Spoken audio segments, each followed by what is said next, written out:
Oke teman-teman, jadi kali ini kita akan memberikan penjelasan tentang sedikit bagaimana cara membuat peta geomorfologi. Nah, peta geomorfologi merupakan peta yang menunjukkan bentang lahan kenampakan dari permukaan bumi. Nah, ini kita sudah tampilkan peta geologi di wilayah Lembar Lubuk Sikamping, daerah Sumatera. Nah, ini dari setiap simbol logi, setiap warna ini menunjukkan dari keterangan batuan pada wilayah yang ada di Lubuk Sikaping. Nah, pada keterangan geologi ini menunjukkan formasi batuan, yang di dalam formasi batuan ini terdapat keterangan mengenai jenis-jenis batuan yang ada pada peta. Nah, misalnya ini aluvium yang terdiri dari pasir, kerikil, dan lanau, dan seterusnya. Nah, dari keterangan-keterangan ini kita bisa tahu proses asal dari geomorfologi suatu wilayah. Nah, supaya lebih jelas lagi dalam proses pembuatan peta geomorfologi, kita juga perlu siapkan data-data pendukung yang lain seperti data morfografi dan kemiringan dan geologi. Nah, untuk memudahkan kita dalam membuat peta, pastinya data geologi ini perlu kita digitasi supaya kita mengetahui bagian-bagian dari batuannya, yang mana bisa kita lanjut ke proses selanjutnya dalam identifikasi bentang lahan suatu wilayah, seperti itu. Nah, ini kita sudah membuat area dari geologi di wilayah Lubuk Sikamping, yang mana ini memiliki keterangan batuan di setiap wilayah. Nah, di sini sudah terdapat keterangan tabel atributnya dari formasinya, kemudian dari kelas litologinya, kemudian dari formasi ya. Kita bisa lihat di sini untuk mengetahui proses asal kenampakan permukaan bumi atau bentang lahan dari kenampakan permukaan bumi yang kita buat, seperti itu ya. Ini seperti wilayah atau zona di peta Lubuk Sikaping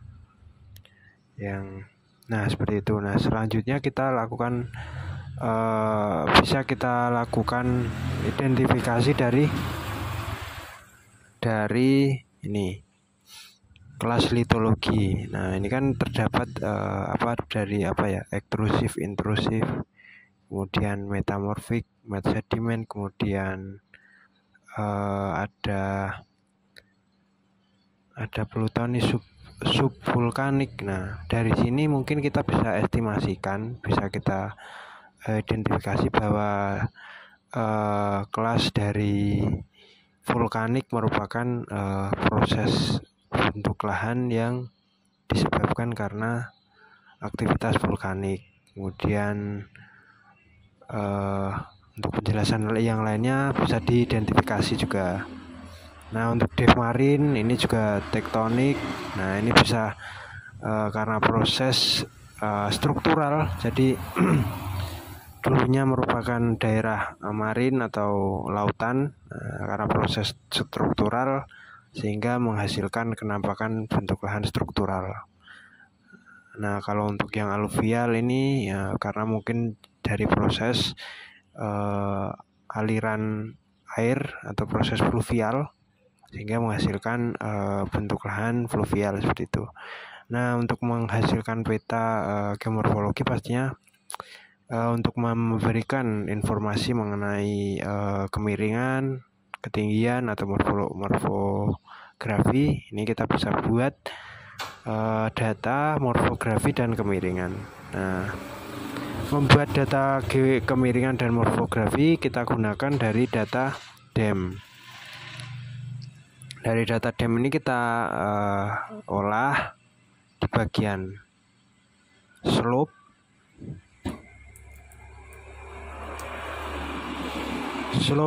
spatial analysis, kemudian kita inputkan dan kemudian kita pilih percent rise.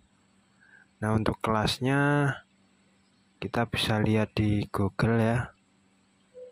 Untuk kelasnya misal klasifikasi slope Van Zwiedam misalnya seperti itu. Nah, ini ada klasifikasi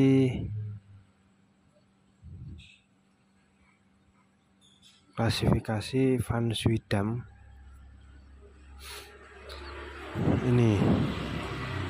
Ini menunjukkan bahwa kelas 0,2 ini datar, 7 sampai 15 ini miring, dan seterusnya. Ini untuk memberikan simbol dari setiap kelas geomorfologi yang kemiringan yang tadi kita buat. Nah, ini kita buat reclassnya sesuai dengan kelas keterangan yang tadi. Nah, ini kita proses dulu tapi agak panjang prosesnya. Kemudian yang selanjutnya kalau yang untuk membuat morfologi, kita klik yang bagian reclass.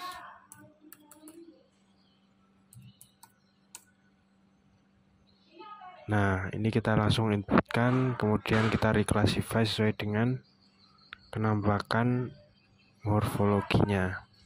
Misal kelas morfografi.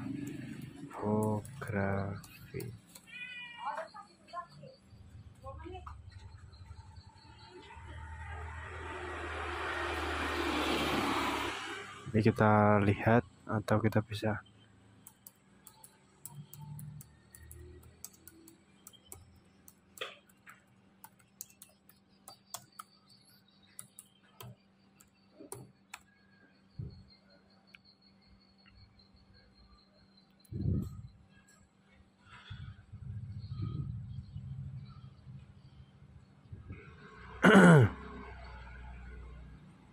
Nah, ini merupakan klasifikasi dari Van Zwiedam untuk kemiringannya, kemudian untuk pewarnaan dari morfologinya atau genesanya, kemudian untuk karakteristik,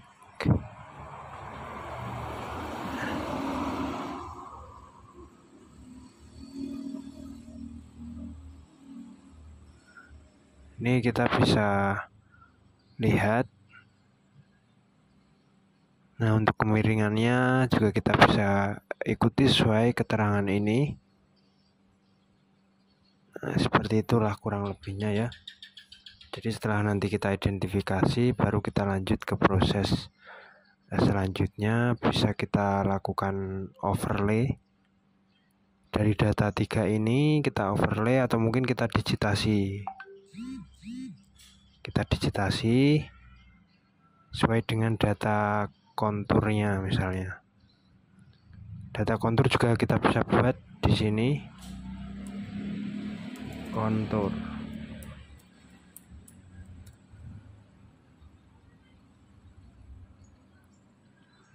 Nah, dari data kontur ini kita bisa lihat misalnya interval 100 atau mungkin interval 200. Kita langsung masukkan saja interval 220. Ini untuk file penyimpanan silahkan teman-teman atur sendiri biar cepat kita langsung ke proses.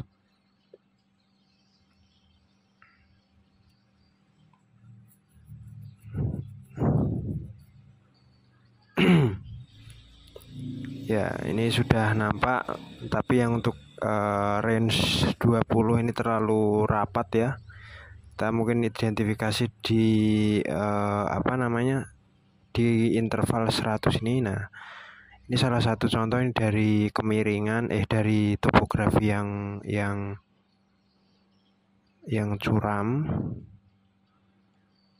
Topografi yang curam, kemudian ini membentuk suatu dataran, kemudian ada aliran-aliran. Nah, ini merupakan salah satu contoh dari kenampakan bentuk lahan fluvial yang prosesnya dipengaruhi oleh air dari proses eksogen ya. Nah, untuk yang ini bisa kita lihat dari dari konturnya, kalau rapat yang memberikan topografi yang rapat, bisa jadi dia dari pergerakan endogen atau dari proses struktural. Nah, jika ada gunung api aktif, berarti kita berikan kelas, misal dari ada kerucut gunung atau ada proses-proses vulkan, berarti kita berikan keterangan vulkanik. Nah, atau misalnya teman-teman langsung mau identifikasi berdasarkan geologinya, bisa lihat di kelas litologinya yang memberikan keterangan terkait batuan asalnya. Nah, untuk proses selanjutnya tinggal teman-teman identifikasi dan teman-teman sesuaikan dengan seperti kelas dari geomorfologi Van Swidam ini. Kalau kita buat tutorialnya cukup lama, jadi silahkan teman-teman sesuaikan dengan proses-proses pembuatan peta dari digitasi, merger, identifikasi, dan lain sebagainya. Oke, mungkin itu saja. Terima kasih.